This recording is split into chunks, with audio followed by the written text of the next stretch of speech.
Assalamualaikum warahmatullahi wabarakatuh. Selamat pagi anak-anakku semua. Bagaimana kabar kalian hari ini? Sehat? Alhamdulillah. Luar biasa. Allahu Akbar. Tujuan pembelajaran hari ini adalah 1. Memahami iman kepada kitab-kitab Allah Subhanahu wa Ta'ala. 2. Memahami para nabi yang menerima kitab-kitab Allah. 3. Memahami isi dari kitab-kitab Allah.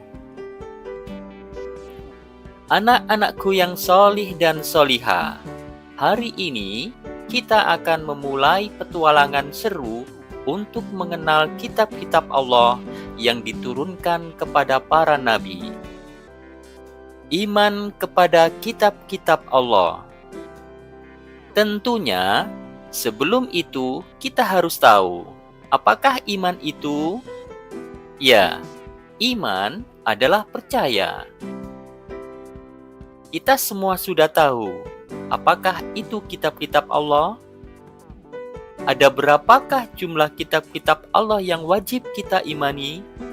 Dan siapa sajakah yang menerima kitab-kitab Allah itu? Serta berisi tentang apakah kitab-kitab Allah itu? Marilah kita bahas pada kesempatan kali ini. Simak terus ya anak-anak.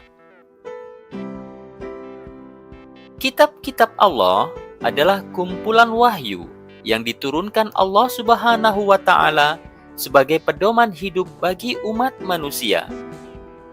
Dalam ajaran Islam, iman kepada kitab-kitab Allah Subhanahu wa Ta'ala menjadi salah satu dari 6 rukun iman yang wajib diyakini oleh setiap muslim. Adakah yang tahu rukun keberapakah anak-anakku?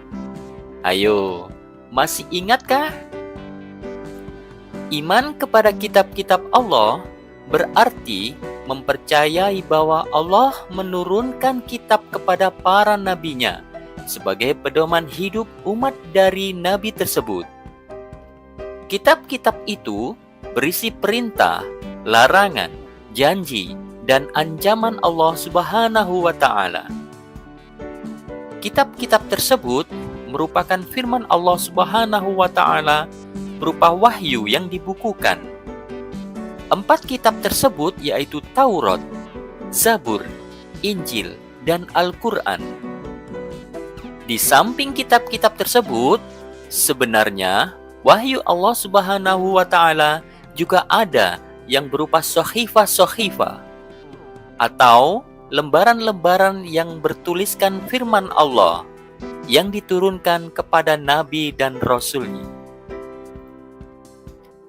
Beriman kepada kitab-kitab Allah berarti kita harus mempercayai dengan sepenuh hati bahwa Allah menurunkan kitab kepada para nabi sebagai pedoman hidup umatnya.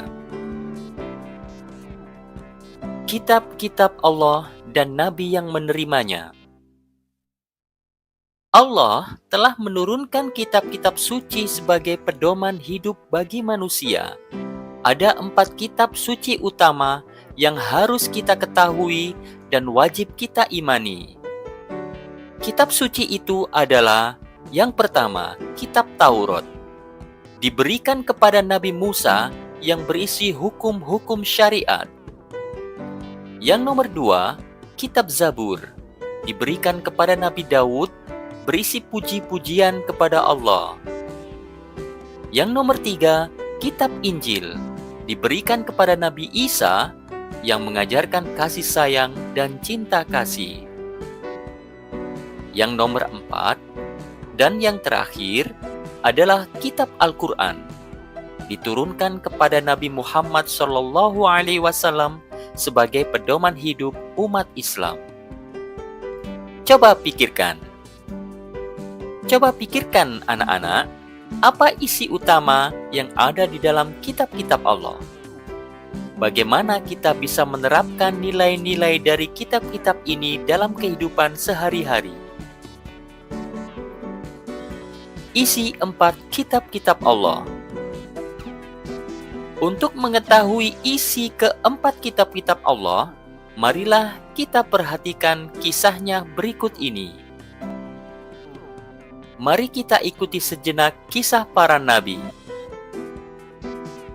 Yang pertama, Nabi Musa. Nabi Musa menerima kitab Taurat di Bukit Sinai sebagai pedoman hukum dan petunjuk hidup bagi Bani Israel umatnya. Taurat ini mengandung ajaran-ajaran dan aturan-aturan yang mendasari kehidupan umat Nabi Musa pada saat itu. Yang nomor 2, Nabi Daud. Nabi Daud memuji kebesaran Allah melalui syair-syair indah dalam kitab Zabur. Nabi Daud dikenal sebagai seorang nabi yang sangat berbakat dalam seni dan musik. Kitab Zabur yang diterimanya adalah kumpulan syair-syair indah yang berisi pujian kepada Allah, doa, dan refleksi spiritual. Nabi Daud dikenal sebagai seorang raja yang adil, pemimpin yang bijaksana, dan seorang nabi yang diberkahi dengan kemampuan luar biasa, termasuk menciptakan baju besi dan melantunkan syair-syair indah dalam kitab Zabur. Yang nomor 3, Nabi Isa. Nabi Isa menerima kitab Injil yang berisi ajaran-ajaran tentang kasih, keadilan, dan petunjuk hidup.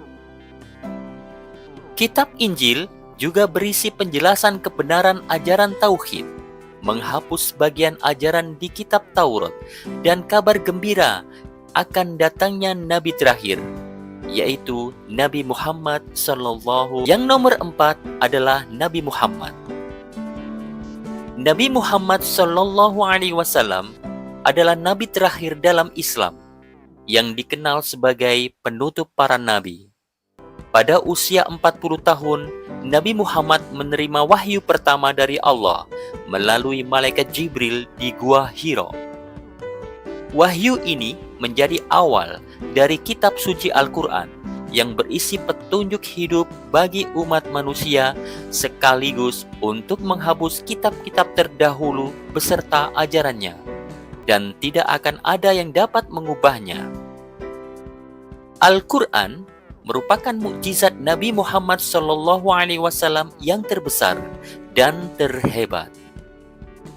Membacanya saja sudah berpahala yang dihitung per huruf, apalagi mempelajari dan mengamalkannya, tentu pahalanya lebih berlipat ganda.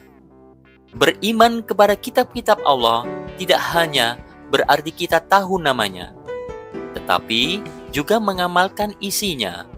Saat kita mematuhi aturan, bersyukur, dan berbuat baik kepada sesama, kita menunjukkan iman kita kepada kitab Allah. Beriman kepada kitab-kitab Allah adalah salah satu rukun iman yang ketiga yang mengajarkan umat manusia untuk menghormati wahyu yang diturunkan kepada para nabi, termasuk Taurat, Zabur, Injil, dan Al-Quran. Dengan memahami bahwa kitab-kitab ini merupakan bagian dari petunjuk Allah untuk umatnya di berbagai zaman, umat diajarkan untuk menghormati ajaran yang terkandung di dalamnya dan membangun sikap toleransi terhadap perbedaan keyakinan. Para nabi yang diutus Allah membawa pesan kasih sayang dan penghormatan kepada sesama manusia. Sikap ini sangat relevan dalam membangun harmoni dalam masyarakat yang beragam. Hebat anak-anak, hari ini kalian telah belajar tentang kitab-kitab Allah dan tentang para nabi yang menerima kitab-kitab Allah dan bagaimana mengamalkan nilai-nilainya. Jangan lupa untuk berbagi ilmu ini dengan keluarga dan teman-teman ya. Sampai jumpa di pelajaran selanjutnya. Wassalamualaikum warahmatullahi wabarakatuh.